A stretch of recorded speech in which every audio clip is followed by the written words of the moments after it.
ألف مبروك المنتخب المغربي تحت 20 سنة، قد تأهل الدور النهائي،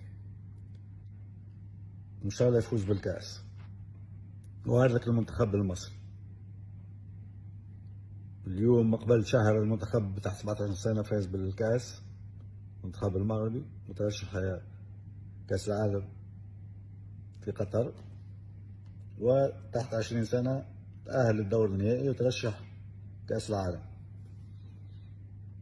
نجاحات كبيرة للكرة المغربية بطبيعة الحال، ما من فراغ، وراء عمل دؤوب، وراء تخطيط، وراء تنظيم، وراء صبر.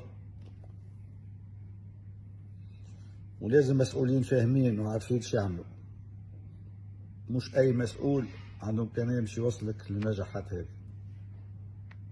إن شاء الله نعرفوا إحنا نختاروا المسؤولين اللي يوصلونا للنجاحات هذه. شكرا لإخواننا المغاربة.